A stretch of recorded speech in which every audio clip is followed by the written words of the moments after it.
Hello दोस्तों, स्वागत है आप सभी का let's crack UPSC CSC Hindi के इस प्लेटफॉर्म पर। दोस्तों, आप लोगों के लिए एक आवश्यक सूचना है कि आज कुछ समस्याओं के कारण, इंटरनेट संबंधी समस्याओं के कारण लाइव क्लासेस नहीं हो पा रही है। इस वजह से ये जो लेक्चर है, जो अमूमन शाम को 6 बजे लाइव होती है और आप लोगों को पता ही है, वह आज प्रीमियर हो रही है। और प्रीमियर कराने के पीछे मेन ऑब्जेक्टिव दोस्तों यही है, ताकि पढ़ाई में आप लोग की निरंतरता बनी रहे।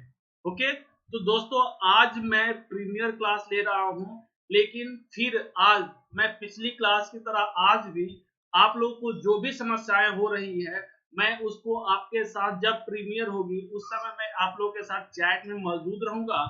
और उस समय जो कुछ भी आप लोग को क्वेश्चन अराइज हो रहे हैं, आप लोग चैट कीजिएगा, चैट में क्वेश्चन पूछिएगा और मैं वहां पर आप लोगों को क्या करूंगा, रिप्लाई करूंगा। तो दोस्तों अभी ये जो क्लासेस होंगी, इस क्लास में मैं एक तरफ लेक्चर भी दे रहूंगा, लेकिन मैसेज के जरिए आप लोग की जो कोई भी प्रॉब्लम्स हो रही होंगी उसका भी मैं समाधान करूंगा। तो दोस्तों चलिए आज की क्लास शुरू करते हैं। और सबसे पहले दोस्तों आप लोगों को मैं अपना परिचय दे दूं। आप लोगों को पता ही है कि मेरा नाम संदीप कुमार सिंह है और मैं अभी एकेडमिक काउंसलर हूँ हिस्ट्री सब्जेक्ट के लिए इग्नू में। और दोस्तों ये देखिए, ये मेरा है क्वालिफिकेशन।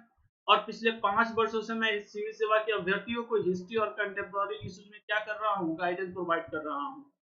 दोस्तों ये है संदीप सिंह 08 मेरा टेलीग्राम ग्रुप, आप इसको जरूर ज्वाइन कर लें, क्योंकि यहीं पर मैं पीडीएफ प्रोवाइड करता हूँ। जो नोट्स मैं क्लास नोट्स प्रोवाइड करता हूँ यहीं पर प्रोवाइड करता हूँ, पहली बात। दूसरी बात, क्वेश्चन आंसर राइटिंग सेशन जो मैं करता हूँ यहीं पर आप लोगों के आंसर को मैं रिव्यू करता हूँ। तो आप लोग इसको जरूर ज्वाइन कर ले और मेरी मेंटरशिप में आप अपनी तैयारी को क्या करें, आगे बढ़ाएं। दोस्तों आप लोग को पता ही है कि आज अन एकेडमी इंडिया का सबसे बड़ा लर्निंग प्लेटफॉर्म बन चुका है। और इसके लर्निंग प्लेटफॉर्म सबसे बड़े बनने के पीछे दो तत्व, दो एलिमेंट अपनी बहुत बड़ी भूमिका निभा रहे हैं। एक, जो हमारी टीम है, मोर देन 100 एजुकेटर्स आज सिविल सेवा की जो परीक्षा है उसके लिए आपको अपने अनुभवों को शेयर करते हैं, अपने अनुभवों के आधार पर आप लोगों को गाइडेंस प्रोवाइड करते हैं। और उसके बाद आप सभी का विश्वास है, जो इस प्लेटफॉर्म को आज सबसे बड़ा, इंडिया का सबसे बड़ा लर्निंग प्लेटफॉर्म बना चुका है। तो आप लोग इससे जरूर जुड़िए। इससे जुड़ने का एकमात्र उपाय है, यह एक लर्निंग प्लेटफॉर्म है, अन अकेडमी लर्निंग ऐप। इसको इंस्टॉल कीजिए और इसको इंस्टॉल करने के बाद आप देखो, यहाँ पर मैं आप लोगों को एक और सूचना दे दूं कि चूंकि मेरी स्पेशल क्लासेस हो रही हैं और ये स्पेशल क्लास फ्री है पहली बात। और ये फ्री में आप लोगों को इसी ऐप पर ही मिलेगा। आप लोग सर्च करना संदीप कुमार सिंह के नाम से, मेरी प्रोफाइल है संदीप कुमार सिंह। और इसको आप लोग क्या करना, फॉलो कर लेना। इससे फायदा क्या होगा दोस्तों, इसको फॉलो करते ही जब कभी भी मेरी क्लासेस होंगी उसकी सूचना, उसकी नोटिफिकेशन आप तक पहुंच जाएगी। एक सूचना और मैं अब आपको दे दूं कि कल सुबह 7 बजे, आज भी सुबह 7 से 8 और 9 से 10 क्लासेस हुई है मेरी। और कल भी सुबह 7 बजे से 8 बजे तक और फिर 9 बजे से 10 बजे तक कल मेरी दो स्पेशल क्लासेस होंगी, जो बिल्कुल मुफ्त है, फ्री में। और आप लोग इसको ज्वाइन कीजिए, आप लोग बहुत ज्यादा उससे बेनिफिट हासिल करेंगे। ओके, तो दोस्तों आप इस लर्निंग ऐप को इंस्टॉल कर लीजिए, संदीप कुमार सिंह को फॉलो कीजिए। और इससे क्या होगा, मेरी जो भी स्पेशल क्लासेस होंगी उस तक आप लोग की एक्सेस ग्रांट हो जाएगी, उसकी सूचना आप तक पहुंचती रहेगी। अगर आप लोग फॉलो नहीं करोगे तो इसकी सूचना आप तक नहीं पहुंचेगी। दोस्तों एक बार अगर आप लोग उस लर्निंग ऐप को इंस्टॉल कर लेते हो, तो आखिर में वैसी कौन कौन सी फैसिलिटीज हैं जो हम प्रोवाइड करते हैं आप लोगों के लिए।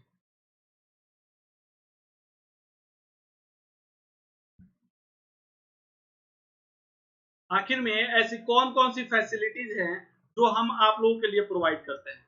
सबसे पहले देखिए दोस्तों, यहाँ पर ये हम डेली लाइव क्लासेस यहाँ पर प्रोवाइड करते हैं। इस लाइव क्लासेस में आप लोग क्लासरूम एक्सपीरियंस गेन कर सकते हो। आप हमारे एजुकेटर्स से आप लोग एक बार ज्वाइन कीजिए कल सुबह 7 से 8 और वहां का एक्सपीरियंस लीजिए। वाकई में काफी फैंटास्टिक एक्सपीरियंस आप लोगों को हासिल होगा। वहां पर ऑन रियल टाइम मैं आप लोग की क्वेश्चंस डाउट्स वो मैं क्लियर करूंगा। आप लोग मुझसे इंगेज्ड हो सकते हो। ठीक वैसे ही मुझे लगता है कि क्लासरूम से भी बेहतर तरीके से आप लोग इंगेज हो सकते हो मुझसे। तो आप लोग इसको जरूर ज्वाइन कीजिए। हम लोग यहाँ पर डेली लाइव क्लासेस प्रोवाइड करते हैं। साथ ही साथ डेली लाइव क्लासेस में तो आप सीखते हो कि आप क्या सीखे हो, लेकिन कितना सीखे हो, आपकी सीखने में क्या कमियां हैं, उसकी लिमिटेशन क्या है, इसका ज्ञान कैसे होगा, इसका पता कैसे चलेगा।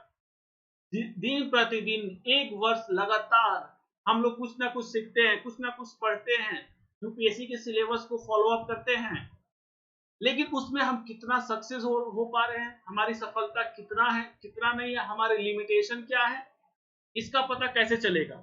इसका पता चल सकता है जो ये लाइव टेस्ट है इनके जरिए।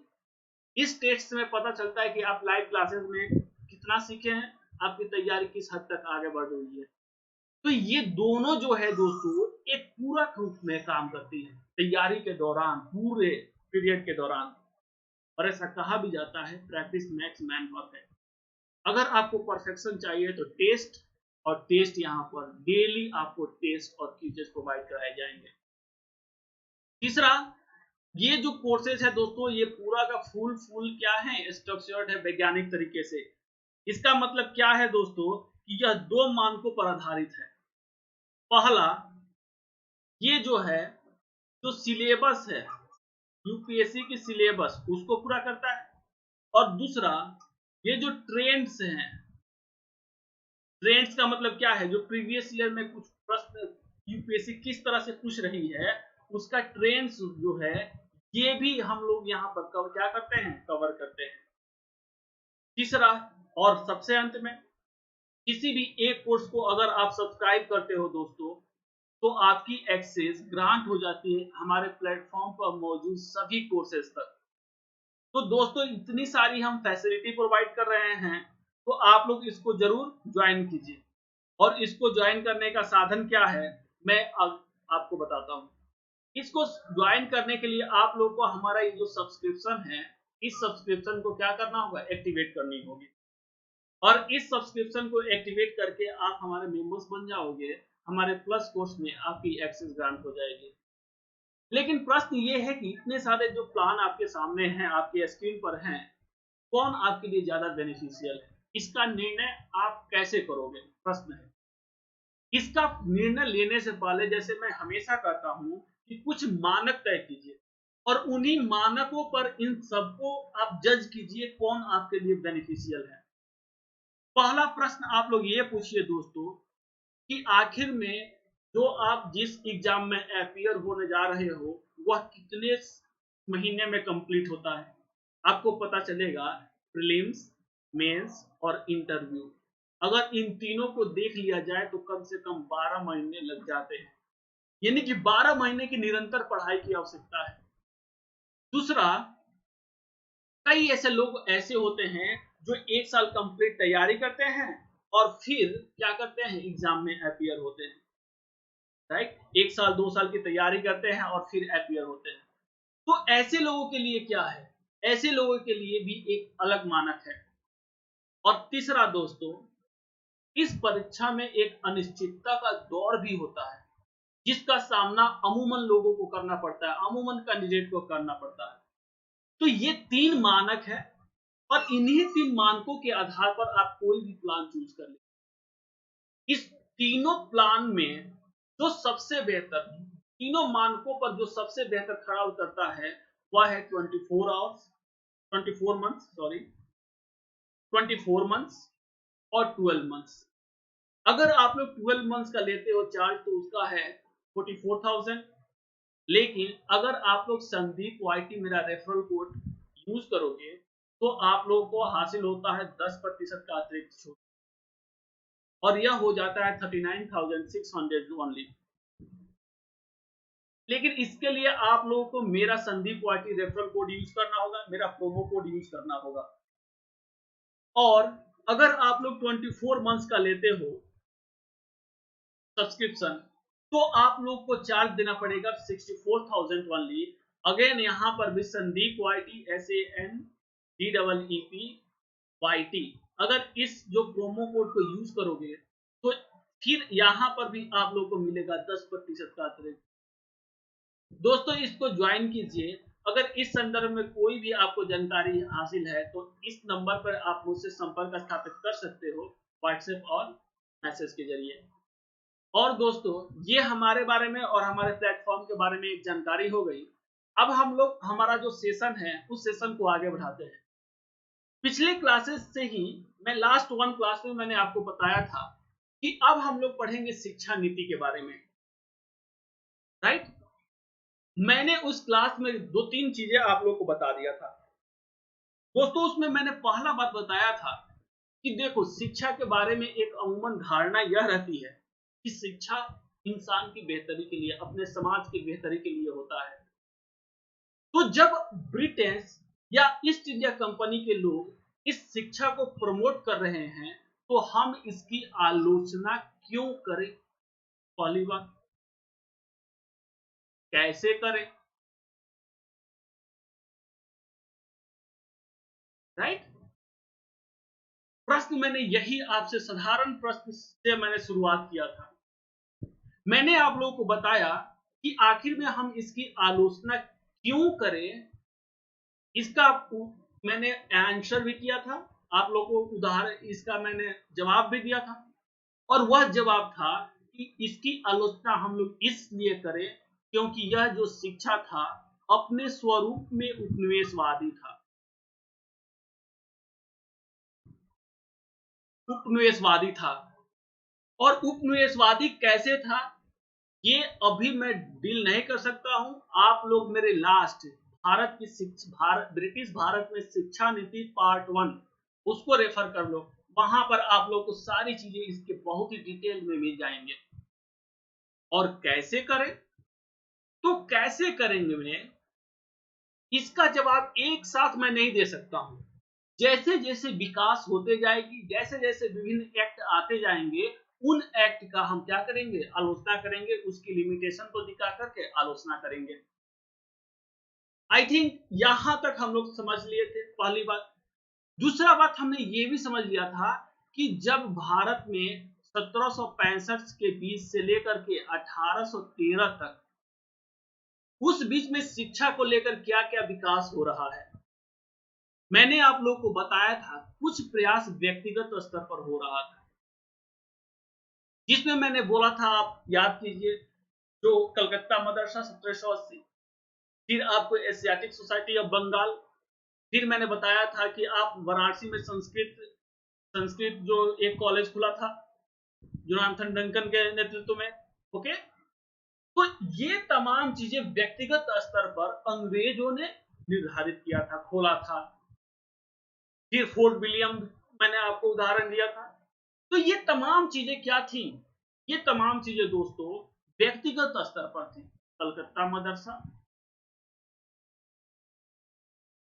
दूसरा मैंने बताया था फोर्ट विलियम, फिर मैंने बताया था संस्कृत महाविद्यालय वाराणसी में। तो ये तमाम चीजें जो कुछ भी किया गया दोस्तों, ये सब के सब व्यक्तिगत स्तर पर किया गया। इस संदर्भ में ईस्ट इंडिया कंपनी की कोई भी नीति लागू नहीं थी।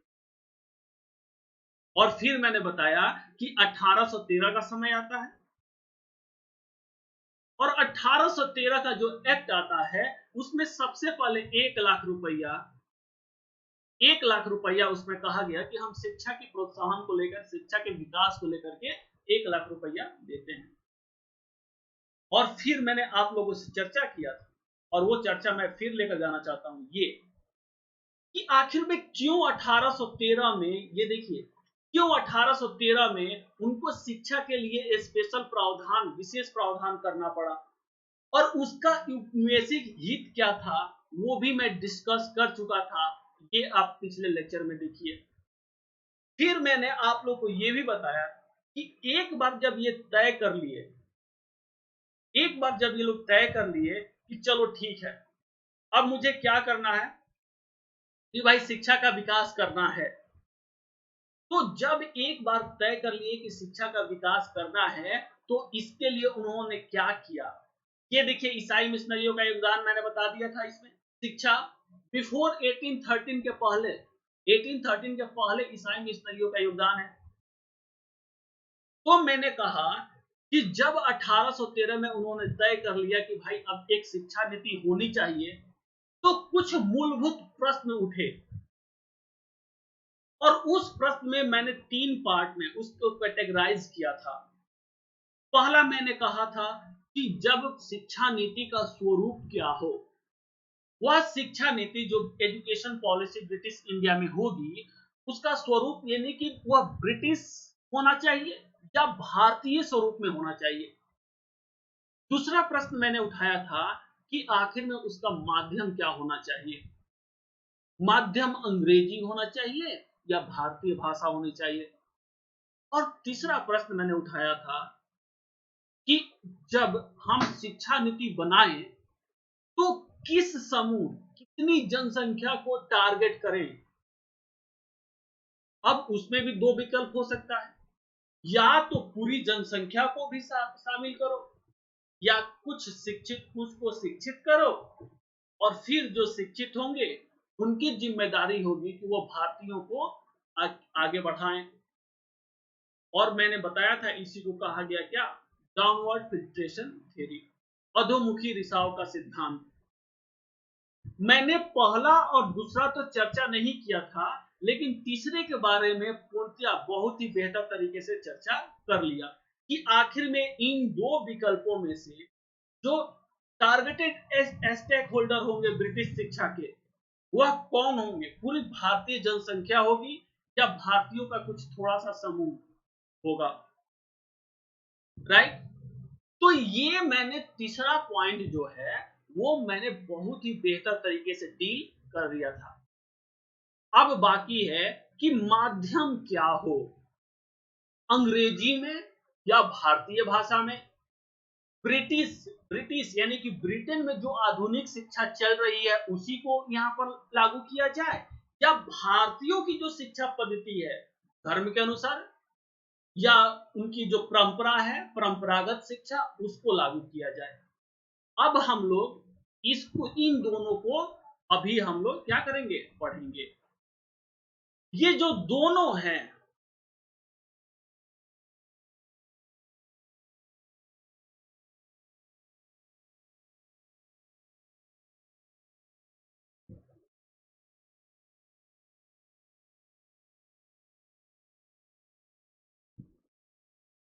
ओके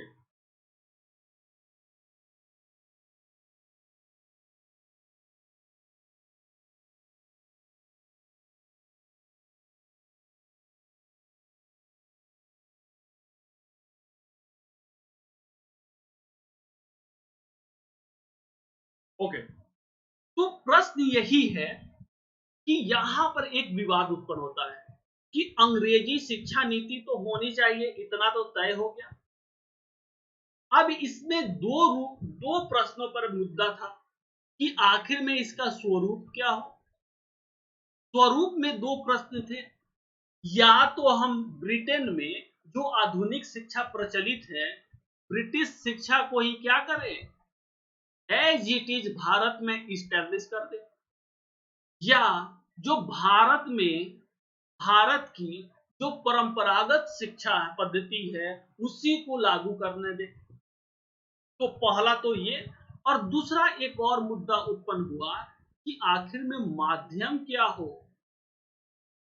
माध्यम अंग्रेजी हो, इनको, इन भारतीयों को जो शिक्षा दिया जाए वह शिक्षा अंग्रेजी में दिया जाए या इनकी स्थानीय भाषा में दिया जाए, यानी कि हिंदी में दिया जाए, हिंदी, संस्कृत, उर्दू, इस तरह से स्थानीय भाषा में दिया जाए। तो ये दोनों मुद्दे उत्पन्न हो रहे हैं। इन दोनों को एक साथ मिला करके जो विवाद उत्पन्न हो रहा है, जो मुद्दा उत्पन्न हो रहा है, उसको कहा गया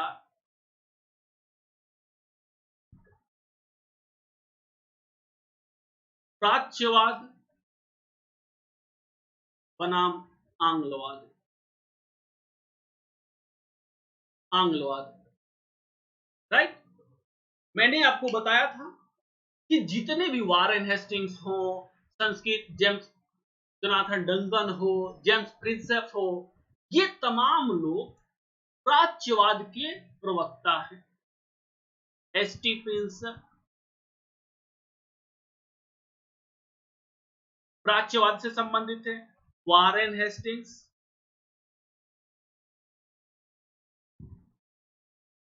ये भी प्राच्यवाद से संबंधित है, और आंग्लवाद का सबसे बड़ा प्रवक्ता है मैकाले। ओके, तो ये विवाद चल रहा है। इन दोनों में डिफरेंसेस क्या थे दोस्तों? ये देखिए, प्राच्यवादियों का मानना था कि हम भारत में जो शिक्षा पद्धति अपनाएं वह भारतीय परंपराओं को ही अपनाएंगे, भारतीय परंपराओं को ही अपनाएंगे, इंडियन ट्रेडिशन इन्हीं को प्रमोट करो। जबकि जो आंग्लवाद वाले लोग थे उनका मानना था कि हम क्या करें, ब्रिटिश शिक्षा पद्धति को ही क्या करें, इंपोज कर लें।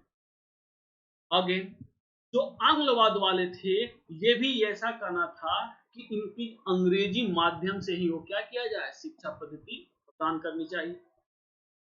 मैकाले वगैरह इन लोगों का मानना था कि पश्चिम की जो अलमीरा है, एक जो बुक शेल्फ होती है ना, बुक शेल्फ की एक पुस्तक से आप भारतीय पूर्वी सभ्यता की कोई भी पुस्तक ऐसी नहीं है, पूरी पुस्तक उसकी समानता नहीं कर सकती है। ये घमंड है इन लोगों को अपनी शिक्षा पद्धति पर, अपनी जो पूरे साहित्यिक इतिहास है उस पर, राइट। जबकि इन प्राच्यवादियों का कहना था कि हम क्या करें, हम भारतीय जो शिक्षा पद्धति है उसी को लागू करें, और अगर कुछ भारतीय ब्रिटिश हम अगर अपना भी रहे हैं तो उसको हिंदी में ही हमको क्या करना चाहिए, लागू करना चाहिए।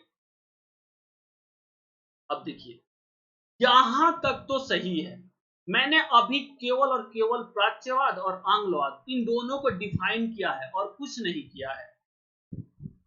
प्रश्न यह है कि आखिर में प्राच्यवाद को, अगर प्राच्यवाद हमारी संस्कृति, भारतीय संस्कृति, भारतीय परंपराओं को रक्षा कर रहे हैं, उनकी प्रोटेक्शन की बात कर रहे हैं, उनको बढ़ावा देने की बात कर रहे हैं, तो यह तो बात सही है, इसमें तो कुछ गलत नहीं है, राइट।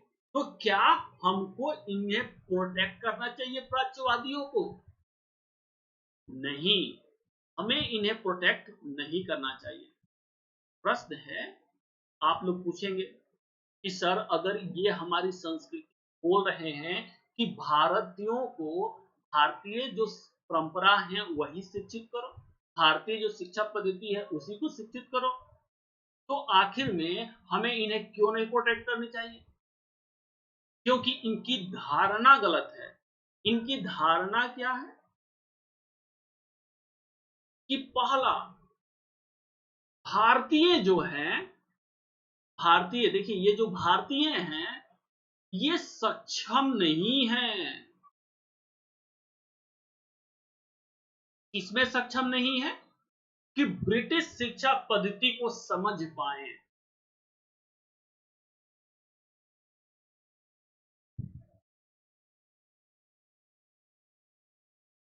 शिक्षा पद्धति को समझ पाए।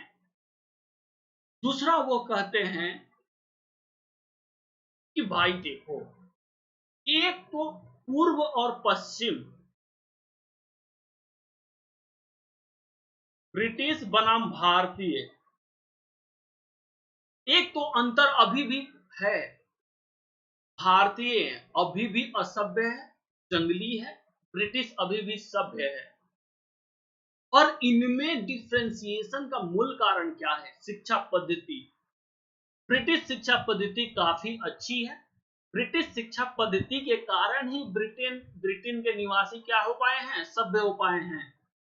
और अगर यही शिक्षा पद्धति इन भारतीयों को दे दी जाएगी तो ये भी तो समान लेवल पर खड़े हो जाएंगे। और जब एक बार समान लेवल पर खड़े हो जाएंगे तो फिर हम इन पर राज कैसे करेंगे? तो इनको सही है, इनके लिए जरूरी है कि हम क्या करें, इनको वही डिप्राइव्ड ही रहने दें, इनको वंचित ही रहने दें, जो वर्तमान शिक्षा पद्धति है उससे वंचित ही रहने दें। तो इस आधार पर हम लोग प्राच्यवादियों की क्या करते हैं, आलोचना करते हैं। जबकि आंग्लवाद का क्या मानना था? आंग्लवाद का मानना था कि हमको जो अंग्रेजी में ही देना चाहिए, अंग्रेजी में ही शिक्षा पद्धति को बढ़ावा देना चाहिए, पहली बात। दूसरी बात, ब्रिटिश शिक्षा पद्धति को ही लागू करनी चाहिए। लेकिन ये लोग ऐसा क्यों कर रहे हैं? अब देखो, कहने के लिए आदर्श रूप में तो ये कहेंगे, ऐसा क्यों आप लोग कह रहे हो भाई? तो ये कहने के लिए कहें कि हम तो जिस मिशन में आए हुए हैं उसी मिशन को यहां पर अप्लाई कर रहे हैं। और इनका मिशन क्या है? असभ्यों को सभ्य बनाना। और इसीलिए तो हम यह सब कर रहे हैं। लेकिन अब इनका हिडन एजेंडा क्या है?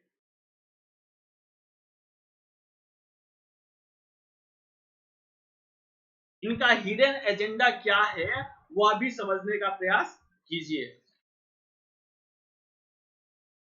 देखो, आपको पता है मैकाले मिनट्स लाता है, राइट?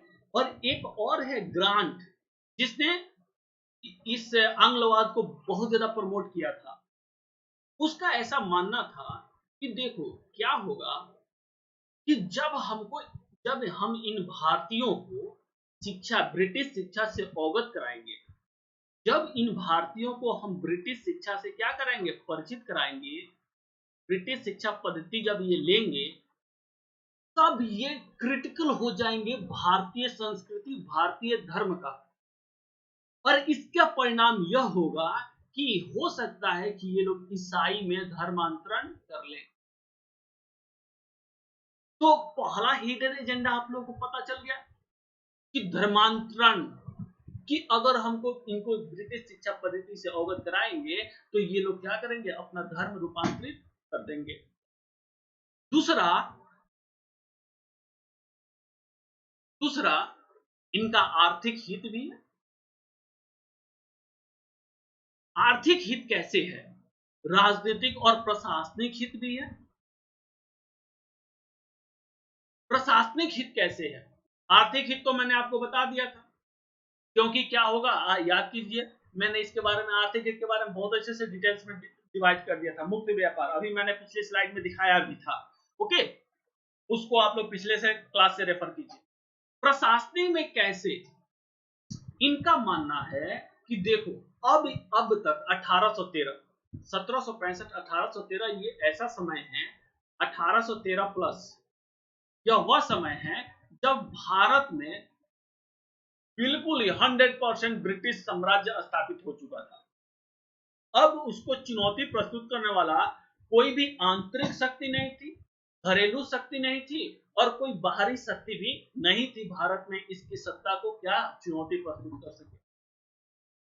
तो भारत जैसे विशाल देश में, ये देखो भारत का, ये आपको पता है कितना भौगोलिक क्षेत्रफल है?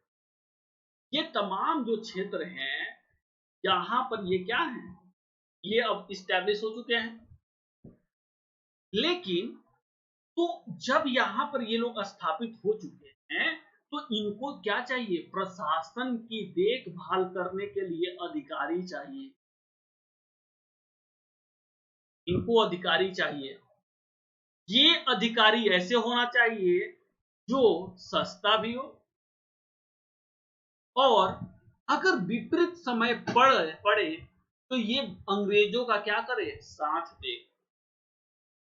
अब ये बताइए, अगर ये भारत जैसे विशाल देश में अधिकारी अपने ऑफिसर्स की जरूरतों को पूरा करने के लिए, क्लर्क वगैरह की जरूरतों को पूरा करने के लिए ब्रिटेन से लाएंगे लोगों को, तो क्या उनके लिए इकोनॉमिकली वायबल होगा?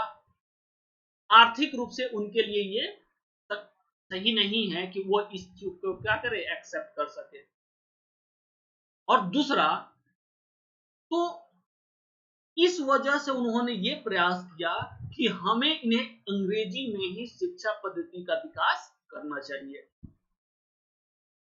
तो आप लोग देख चुके हैं कि प्राच्यवाद और मैकाले, इन दोनों की सोच में क्या डिफरेंस है, सॉरी, आंग्लवाद और प्राच्यवाद की सोच में क्या डिफरेंसेस हैं। पहली बात, हमें आलोचना किन किन मुद्दों पर करना चाहिए, इतना पता चल गया। लेकिन जब ये दोनों प्राच्यवाद और मैकाले की बात चलती है, तो इस समय मैकाले को ही क्या मिलती है, समर्थन मिलता है, और इस तरह से आंग्लवादी जीत जाते हैं। 1835 में मैकाले मिनट्स आता है और उसमें ये क्या करते हैं, ये बोल देते हैं कि हम अब आंग्लवाद यानी कि अंग्रेजी शिक्षा पद्धति ही क्या करेंगे, भारत में लागू करेंगे। तो ये स्वरूप, जो 3 क्वेश्चन मैंने एराइज किया था, और दोस्तों विश्वास कीजिए, प्रश्न जो कंसेप्ट है, संकल्पना है, यही है, यहीं तक है।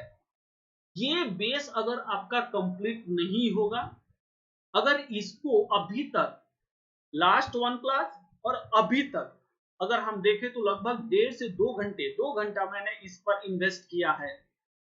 तो ये जो 2 घंटे की क्लास है ना दोस्तों, यही क्या है, बैकबोन है भारतीय शिक्षा नीति की, ब्रिटिश भारत में शिक्षा नीति की।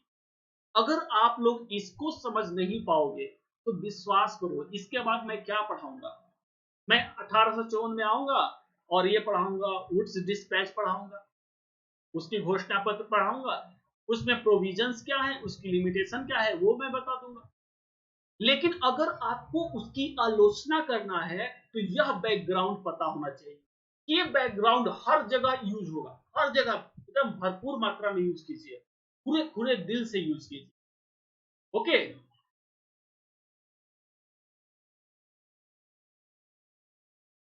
तो यहां तक आप लोगों को पता चल गया। यहां ये जो प्राच्यवाद और आंग्लवाद के बीच जो टसल चल रहा है, इसमें आंग्लवादी मैकाले विजयी हो रहा है। अब इसके बाद आगे हम लोग पढ़ते हैं।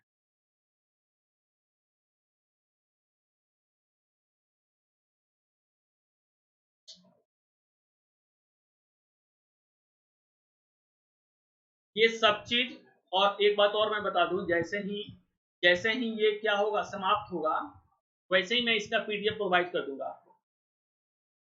ओके, अब तो इतना पता चल गया कि भाई अंग्रेजी शिक्षा पद्धति ही लागू करना होगा। लेकिन ये भारत का पूरा भौगोलिक क्षेत्रफल देखिए, अगेन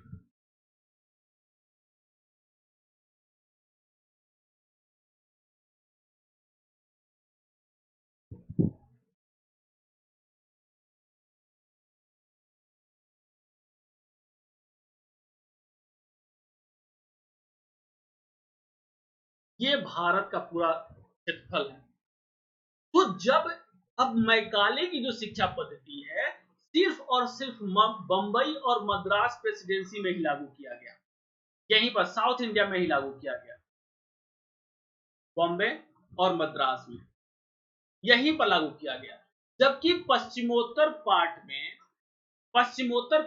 प्रांत में क्या किया गया, दूसरी शिक्षा पद्धति लागू किया गया। और यहां पर क्या कहा गया कि देशीय देशीय भाषाओं में हम क्या करेंगे, अपनी शिक्षा पद्धति लागू करेंगे।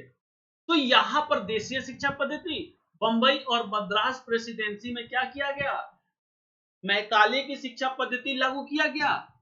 और जब डलहौजी आता है, तो डलहौजी ने क्या किया, इन्हीं दोनों को जज करता है, और जज करने के बाद इन्हीं देसी भाषाओं को क्या करता है, बिहार, बंगाल और उड़ीसा के क्षेत्र में क्या कर देता है, लागू कर देता है। तो अब हमारे पास स्टडी करने के लिए 2 मॉडल है भारत की शिक्षा नीति का। एक तो है अंग्रेजी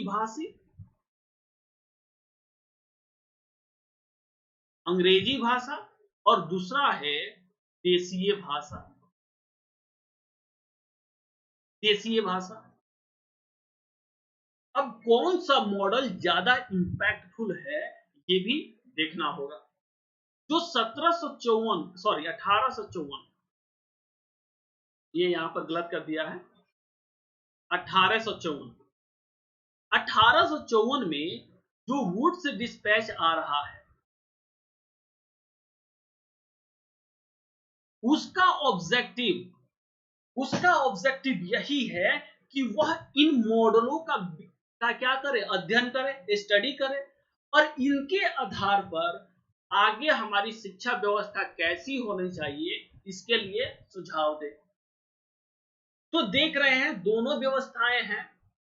वुड्स डिस्पैच जो है इसी में साम्यता स्थापित करने का प्रयास करेगा। और आप लोग देखोगे दोस्तों, तो वुड्स डिस्पैच 1854 जब डलहौजी आता है, तो डलहौजी के काल में ही क्या हो रहा है, इसका शुरुआत हुआ। 1853 के चार्टर एक्ट में भारत में शिक्षा के विकास को कितना विकास हुआ है, उसकी जांच करने के लिए एक समिति होती है, जिसका जो हेड होता है चार्ल्स वुड होते हैं। और 1853 के चार्टर एक्ट के अनुसार इसका गठन होता है चार्ल्स वुड समिति का, और ये अपनी रिपोर्ट देते हैं, और यही रिपोर्ट होती है चार्ल्स वुड का घोषणा पत्र कही जाती है, जो 1854 में क्या होता है, घोषित होता है। इसको भारतीय शिक्षा का मैग्ना कार्टा भी कहते हैं।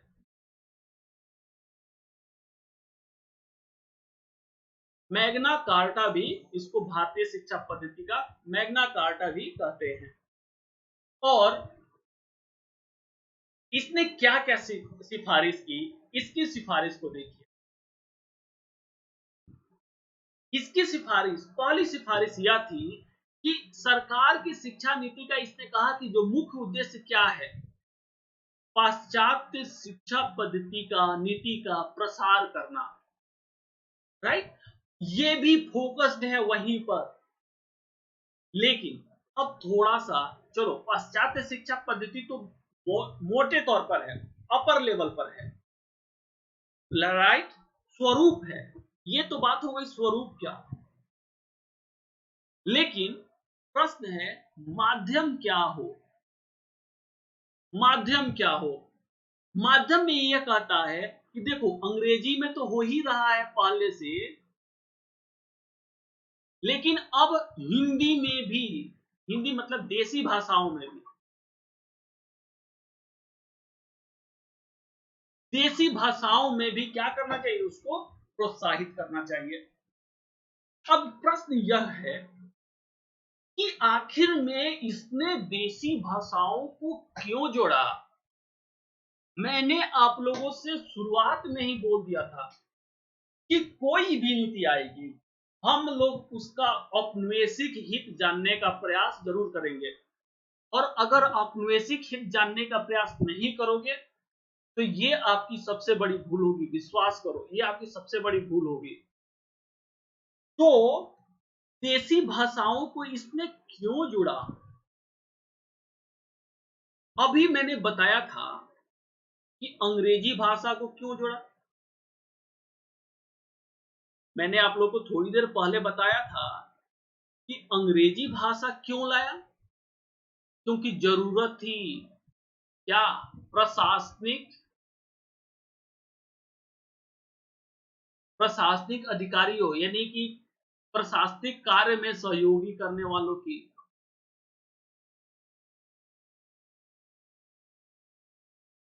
में सहयोग करने वालों की जरूरत थी, क्लर्क की जरूरत थी, छोटे छोटे अधिकारी जो होते हैं ऑफिस में, ऑफिस बेयरर्स जो होते हैं, उनकी जरूरत थी, और उसके लिए अंग्रेजी जरूरत था।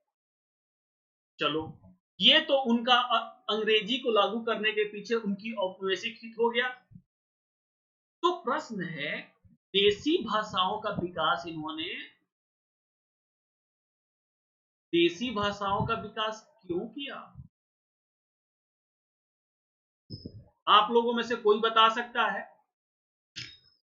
आप लोग सोचो और रिप्लाई करके बताओ। मैं आपको 30 सेकंड का समय दे रहा हूं, 30 सेकंड ओनली।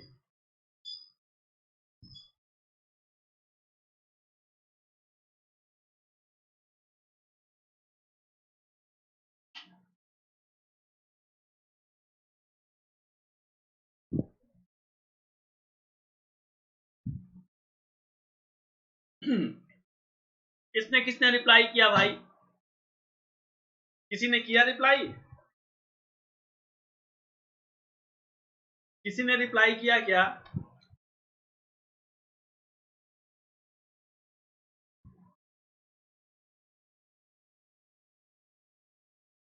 यहां पर भी उनकी इकोनॉमिक इंटरेस्ट था, और वह इकोनॉमिक इंटरेस्ट क्या था वह मैं बता रहा हूं। आप लोगों को पता है कि मुक्त व्यापार का युग हो चुका है 1813 के बाद ही, राइट। अब उसके बाद से वित्तीय पूंजीवाद का समय शुरू हो रहा है 1858 के बाद। वित्तीय पूंजीवाद में क्या होता है और मुक्त व्यापार, इन दोनों में क्या है? आधार है औद्योगिकरण,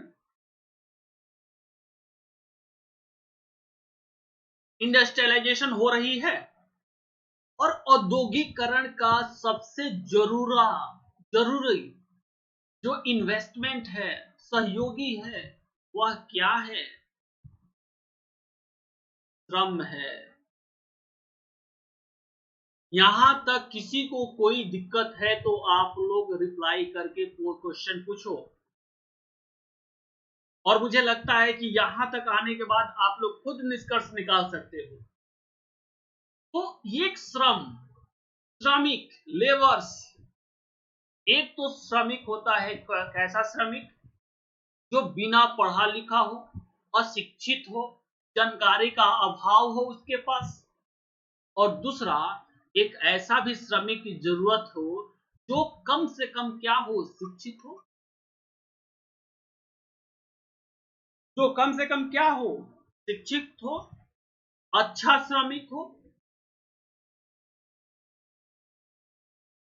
ये तो अभी भी ना मनरेगा में कैसे श्रमिकों की जरूरत होती है, और वही किसी आईटी प्रोफेशनल्स में, किसी ऑफिस के लोअर्स में होते हैं, या किसी फैक्ट्री में होते हैं, वो कैसे श्रमिक होते हैं?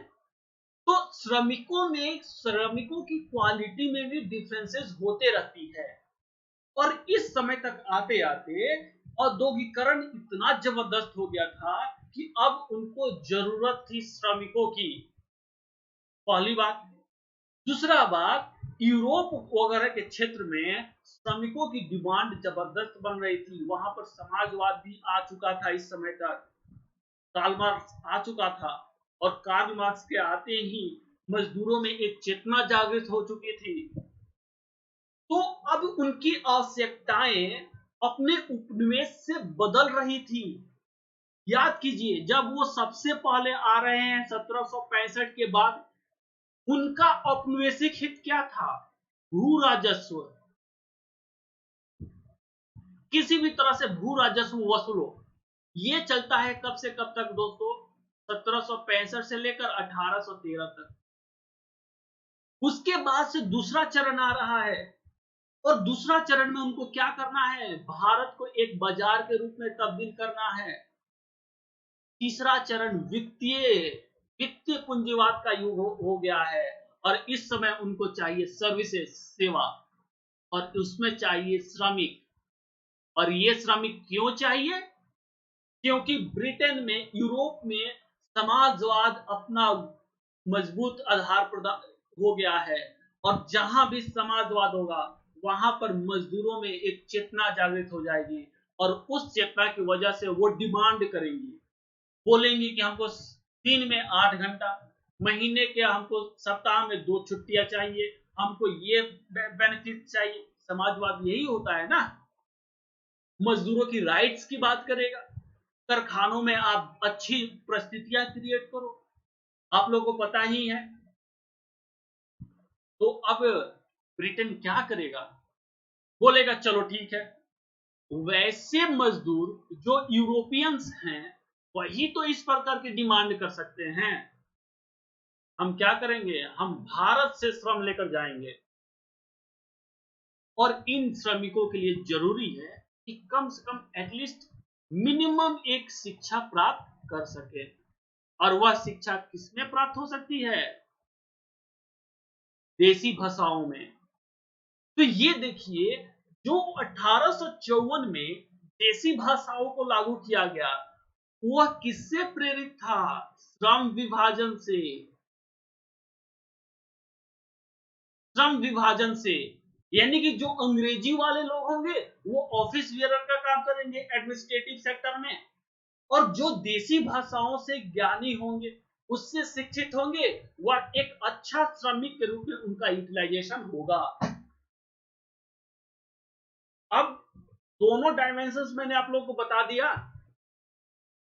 जब मैंने आप लोगों को बताया कि चार्ल्स वुड डिस्पैच ने अंग्रेजी की जगह पर हिंदी यानी कि देसी भाषाओं को भी प्रमोट करने की सिफारिश की, ये सुनकर आप लोगों के आत्मा में एक संतुष्टि की भावना आई होगी चार्ल्स वुड के प्रति। चलो, चार्ल्स वुड एक ऐसा है जो कि सभी भारतीयों के लिए सोच रहा है कि ये भारतीय अपनी देसी भाषाओं में शिक्षा को क्या करेंगे, ग्रहण करेंगे। और आप लोग को पता भी है कि अगर शिक्षा का जो क्वालिटी है वह बेहतर आप अपनी भाषाओं में ही सिखा सकते हैं। आप लोग को फ्रेंच आती नहीं हो, अगर मैं फ्रेंच में लेक्चर दूं तो ये चार्ल्स वुड डिस्पैच को आप क्या समझ पाओगे? राइट? या अगर मुझे ही कोई फ्रांस में या स्पेनिश में अगर लेक्चर दे तो मैं क्या समझ पाऊंगा? तो माध्यम तो सिर्फ उतना ही होता है। तो ये जब प्रथम दृष्टया जब आप लोग देखेंगे कि चार्ल्स वुड ने क्या किया, पाश्चात्य शिक्षा अंग्रेजी में और देसी भाषाओं में भी क्या किया, प्रमोट करने की बात कही, तो ये सुनकर के खुशी आ रही होगी, इसके संदर्भ में एक सम्मान की भावना आ रही होगी। लेकिन उसका जो हिडन एजेंडा है, जब मैंने बताया कि इसने देसी भाषाओं को क्यों प्रमोट किया, क्योंकि उसको क्या चाहिए, मजदूर चाहिए, उसको श्रमिक, अच्छे श्रमिक चाहिए। और देखिए, यही समय है जब भारत से बहुत मात्रा में श्रमिकों का क्या हो रहा है, प्रवासन हो रहा है। तो देख रहे हैं ये जो शिक्षा नीति का हिडन एजेंडा, औपनिवेशिक स्वरूप कितना डिजास्टरस है, इसका हमारे समाज पर क्या प्रभाव पड़ेगा। और ऐसा मत समझिए कि जो एक बार श्रमिक के लिए चले जाएंगे वो फिर 5 महीना या और 1 साल में आ जाएंगे। समाज कितना स्ट्रेसफुल हो जाएगा, आप लोग सोचिए। देखो, किसी भी बुक आप लोगे, उस बुक में चार्ल्स वुड्स के बारे में ये तमाम बातें लिख दी गई है, लेकिन जो उसका औपनिवेशिक स्वरूप है वह इसी क्लास में मिल सकती है आप लोग, और आप लोग एक्सपीरियंस गेन कर सकते हैं। तो एटलीस्ट मुझे लगता है कि यहां तक मैं आप लोगों को समझाने में सक्षम रहा हूं। अगर किसी को भी कोई दिक्कत है अभी तक, जो औपनिवेशिक स्वरूप मैंने बताया वहां तक, उसको आप लोग रिप्लाई करके क्या करो, क्वेश्चन पूछ सकते हो। किसी को कोई क्वेश्चन है? ओके, नहीं है, चलो ठीक है। तो पहला पॉइंट, दूसरा पॉइंट मैंने बता दिया कि कैसे वो डिफरेंशिएशन कर रहा है, बोल रहा है कि देसी भाषा में भी क्या करो, प्रमोट करो। तीसरा, इसने यह भी कहा दोस्तों, देखो, इसने यह भी कहा कि जो ग्रामीण एरिया है वहां पर देसी भाषाओं में प्राथमिक पाठशालाएं स्थापित करो, उसके ऊपर ग्राम, सबसे नीचे ग्राम, ग्राम के ऊपर जिला, और जिला में vernacular, Anglo vernacular high school और कॉलेजेस खोलो। तो इस प्रकार ये देखो कि ये हॉरिजेंटली भी क्या करता है, वर्टिकली भी एक्सपांशन कर रहा है। सिर्फ कुछ सीमित क्षेत्रों में ही आपके एजुकेशनल इंस्टीट्यूशन नहीं होनी चाहिए, बल्कि वर्टिकली ग्रामीण और जिला लेवल, जिला और ग्रामीण लेवल पर भी क्या होनी चाहिए, कोई ना कोई शैक्षणिक संस्थाएं होनी चाहिए। वर्नाकुलर यानी कि देसी भाषाओं में ही क्या होना चाहिए, वहां पर होना चाहिए। इसने कहा कि निजी, अब इसके बाद कोई ज्यादा बड़ी बड़ी बात नहीं है। शिक्षा क्षेत्र में निजी प्रयासों को भी प्रोत्साहन दिया जाए। सहायता जो है, अनुदान इस बात पर निर्भर करे कि वे संस्थाएं योग्यता प्राप्त अध्यापकों की नियुक्ति करें और शिक्षा की उचित स्तर बनाए रखें। अध्यापकों के प्रशिक्षण की भी बात कर रहा है और महिला शिक्षा को भी ये क्या कर रहा है, प्रोत्साहन दे रहा है। तो ये है चार्ल्स वुड का डिस्पैच। इसमें इसने यह भी कहा कि एक लोक विभाग की, शैक्षिक क्षेत्र में एक लोक विभाग की स्थापना की जाएगी और यह लोक विभाग 5 प्रांत में होगा। बंगाल में, मद्रास में, बंबई में, उत्तरी पश्चिमी सीमा प्रांत और पंजाब में। इन 5 क्षेत्रों में क्या होगा, एक लोक विभाग होगा। और इसका हेड कौन सा होगा, इसका हेड होगा लोक शिक्षा निदेशक। राइट। इसका ऑब्जेक्टिव क्या है, क्यों एक लोक विभाग के गठन करने की बात कही गई है? जैसा कि नाम से ही इससे प्रतीत होता है कि ये करेगा शिक्षा की प्रगति के संबंध में एक वार्षिक रिपोर्ट तैयार करेगा। उस क्षेत्र में, इन तमाम 5 क्षेत्र में शिक्षा की प्रगति का स्तर क्या है, किस रूप में यह आगे बढ़ रहा है, इसको यह देखेगा। सबसे पहले देखो, 3 जगह विश्वविद्यालय स्थापित करने का बात कही गई, कलकत्ता, बंबई और मद्रास। राइट। यहां पर विश्वविद्यालय खोलने की बात कही गई है 1854 की इसमें। राइट। और इसका ऑब्जेक्टिव क्या था इस विश्वविद्यालय का, परीक्षा संचालित करना और उपाधियां प्रदान करना। तकनीकी शिक्षा पर भी बात कही गई है। तकनीकी कॉलेज को भी इस्टेब्लिश करने की बात कही जा रही है, जिससे कि व्यावसायिक शिक्षा को क्या किया जाए, प्रचारित और प्रसारित किया जा सके। राइट। इस प्रकार ये देखो कि इसने कहा कि देखो, भारत की परंपराओं को भी, चूंकि ये देशीय भाषा में आ रहा है, तो ये कह रहा है कि देखो, आप संस्कृत, अरबी और फारसी, इसकी उपलब्धता को भी स्वीकार करो। साथ ही साथ यह कहता है कि प्रांतीय अनुदान पर शिक्षकों को वेतन, छात्रवृत्तियां, पुस्तकालयों, ये तमाम चीजें प्रोवाइड करनी चाहिए। इससे मिशनरियों को शिक्षा विकास को भी क्या किया, प्रोत्साहन किया। इस डिस्पैच के प्रभाव में आने के साथ ही शिक्षा का अधोमुखी निस्यंदन सिद्धांत समाप्त हो गया। याद कीजिए, डाउनवर्ड फिल्ट्रेशन क्या था। डाउनवर्ड फिल्ट्रेशन, हम कुछ लोगों को क्या करेंगे, शिक्षा प्रदान करेंगे, लेकिन यह कहता है कि भाई ग्रामीण क्षेत्र में भी और जिला में भी क्या होनी चाहिए, आपको होना चाहिए। लेकिन एक बात और मैं बता दूं, अगर 1854 की यह घोषणा है, तो फिर मैं आऊंगा इसकी आलोचना करने। ये तमाम जिसने पॉइंट बताया, तकनीकी शिक्षा, फिर आपको जो इसकी ट्रेडिशनल संस्कृत, अरबी, उसको सम्मान देने की बात, प्रांतीय अनुदान, देखो पुस्तकालय की बात कर रहा है, विज्ञान कला शिक्षा का भवन निर्माण, तो पता ना क्या क्या बात बोल दिया है इसने। मैंने शुरुआत में ही आप लोगों को बोला था कि अंग्रेज जो कुछ भी बातें करेंगे, उसको 2 मानक पर आप लोग तौलने का प्रयास कीजिएगा, एक आदर्श और एक व्यवहार। आप लोग पाओगे कि अंग्रेज हमेशा आदर्श रूप में हमेशा उनको गलत साबित नहीं कर सकते, क्योंकि यहां पर ये तमाम पॉइंट्स देखो आप लोग, कितनी अच्छे अच्छे पॉइंट्स हैं भाई।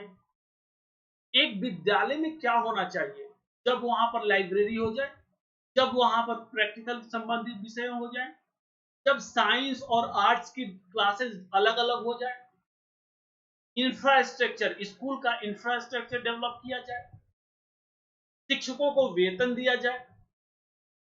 आज भी तो हमारी शिक्षा व्यवस्था में यही बातें की जा रही है। तो अगर उस समय यह बात कही जा रही है, तो इसमें गलत क्या है? बात इसमें कोई गलत नहीं है, लेकिन जब हम आलोचना करेंगे तो बोल देंगे कि ये जो बातें हैं सिर्फ आदर्श वाली बातें हैं, व्यवहार में इसका अप्लाई नहीं हो रहा है, व्यवहार में इसका अप्लाई नहीं हो रहा है। अगर व्यवहार में यह अप्लाई हो गया होता तो सच पूछिए कि चार्ल्स वुड का जो घोषणा पत्र है इसका बहुत बड़ा इम्पैक्ट पड़ता भारतीय शिक्षा प्रणाली पर। लेकिन ये सब आदर्श है, ये सब व्यवहार में अप्लाई नहीं हो पाया, राइट। तो इस तरह से हम क्या करेंगे, इसकी चर्चा करेंगे। दोष क्या है? पहला, देखो व्यापक साक्षरता की बात नहीं कर रहा है, ये शिक्षा की बात कर रहा है कि ये शिक्षा वो शिक्षा। याद कीजिए भारत में शिक्षा विकास को लेकर के जब कभी बात कही गई तो सबसे पहले साक्षरता अभियान चलाया गया था। आज हम लोग जितने भी सारे पॉलिसी बना रहे हैं, रूसा बना दिए, क्या क्या स्कीम्स बना देते हैं, लेकिन सबसे पहले साक्षरता अभियान चला था ब्लैक बोर्ड वगैरह की वजह से, राइट। तो लेकिन इसने साक्षरता पर नहीं ध्यान दिया बल्कि सिर्फ शिक्षा के आदर्श को ही क्या किया, बताया। इसका मतलब यह भी आप लोग निकाल सकते हैं कि चार्ल्स वुड के नेतृत्व में 1853 में एक कमेटी तो बना दिया गया, लेकिन ये चार्ल्स वुड भारत को जानता कितना था, भारत की शैक्षणिक आवश्यकताओं के बारे में क्या जानता था। शिक्षा वही जो समाज की जरूरतों को पूरा करे। हमारे समाज के लिए जो जरूरतें थी, क्या इस शिक्षा नीति में थोड़ी सी भी अवेलेबल है? नहीं है, राइट। विभिन्न वर्गों की शिक्षा में अंतर रखने की परंपरागत ब्रिटिश आदर्श पर ही बल दिया। इसने डिफरेंशिएशन कर दिया ना, जो अंग्रेजी और देसी भाषाओं, तो ये डिवीजन था। ये ऐसा नहीं था कि ये बाय चॉइस है कि ओके मेरी इच्छा मैं हिंदी में पढ़ूं या अंग्रेजी में, आप लोगों की इच्छा आप लोग अंग्रेजी में पढ़ो या हिंदी में, ऐसा कुछ नहीं था। वो जो डिवीजन किया गया, जहां वर्नाक्युलर एक सेक्टर में, जहां अब उन लोगों के लिए रणनीतिक तौर पे जो बेनिफिशियल है समाज का, खास करके जो स्वर्ण वर्ग है उनके लिए उन्होंने अंग्रेजी की बात कही। इस तरह से डिवीजन उसने किया था सामाजिक आधार पर, राइट। इस तरह से आप देखो, जब इस तरह की डिवीजन अगर शिक्षा प्रणाली में होगी तो क्या एक समान शिक्षा की जो अवधारणा है वह उसको मूर्त रूप प्रदान किया जा सकता है? उसको कभी भी मूर्त रूप प्रदान नहीं किया जा सकता है, राइट। शिक्षा का ऑब्जेक्टिव क्या होता है? एक लीडरशिप प्रोवाइड करना। इसकी शिक्षा जो पद्धति थी उसमें इस तरह की कोई भी बात नहीं थी। अगेन एक संकीर्ण विचारधारा, संकीर्ण आवश्यकता पर आधारित थी। उसकी श्रम विभाजन से संबंधित जो अवधारणा था उस पर आधारित था। उसको सिर्फ और सिर्फ एक अच्छे श्रमिक चाहिए और उसके लिए उसने क्या किया, एक शिक्षा नीति का विकास किया। ना कि उसका ऑब्जेक्टिव, इस शिक्षा नीति का ऑब्जेक्टिव था कि क्या करे, भारतीयों में एक लीडरशिप स्किल्स प्रोवाइड करे, भारतीयों में जागरूकता फैलाए, भारतीयों में जो अडब्बर हैं, जो भारतीय समाज में रूढ़िवादिता है, जड़ता है, उसको समाप्त करने के लिए प्रयास करें। ये सब करना नहीं था, भारतीयों को ट्रांसफॉर्म करना था एक श्रमिक के रूप में, एक अच्छे श्रमिक के रूप में, राइट। तो इस प्रकार देखिए, तो कुल मिलाकर के क्या था, ये औपनिवेशिक हितों से ही प्रेरित था। तो कुल मिलाकर के ये 1854 का क्या हो गया, शिक्षा आयोग। अब 1882 में अब इसी का फिर रिव्यू कराया जाएगा और उसमें कुछ सुधार करने की बात कही जाएगी। दोस्तों आज हम लोग यहीं तक रहने देते हैं, फिर कल हम आएंगे और कल एक नए यहीं से आगे बढ़ाएंगे, क्योंकि हंटर आयोग है, हंटर आयोग काफी विस्तृत है, उसके बारे में काफी अधिक समय लग जाएगा और लाइव भी नहीं है। तो इस वजह से आज की क्लास में हम लोग इतना ही रहने देते हैं। फिर कल हम लोग शाम को 6 बजे मिलेंगे, 6 PM। और आप लोग को एक न्यूज और भी दे दूं दोस्तों कि सुबह में 7 बजे और फिर 9 बजे मेरी स्पेशल क्लासेस हैं। और ये स्पेशल क्लास होगी, आप लोग को पता ही है कि अन अकेडमी के लर्निंग ऐप पर, तो वहां पर अभी जाइए और संदीप कुमार सिंह,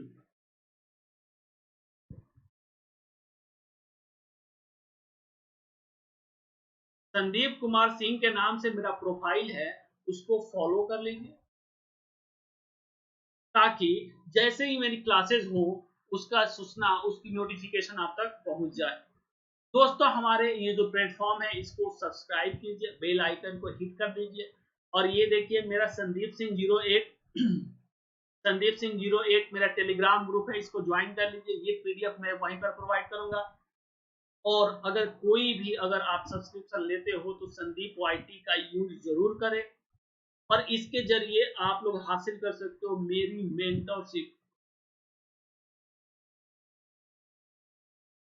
मेंटोरशिप, जहां पर मैं आप लोगों के साथ आपके लिए वर्क करूंगा। तो अगर आप लोग को मेरा मेंटरशिप चाहिए तो आप लोग संदीप वाईटी रेफरल कोड को जरूर यूज करो। अगर कोई भी सूचना आप लोग को हासिल करनी है तो इस नंबर पर आप लोग मुझसे संपर्क स्थापित कर सकते हो, व्हाट्सएप और कॉल के जरिए या मैसेज के जरिए। तो दोस्तों, आज की क्लास में इतना ही। फिर कल सुबह 7 और 9 बजे मिलते हैं लर्निंग अन अकेडमी लर्निंग ऐप पर स्पेशल क्लास में, और फिर शाम को 6 बजे अगेन अपनी परंपरा के अनुसार इसको भी हम लोग क्या करेंगे, पढ़ाई करेंगे। Thank you.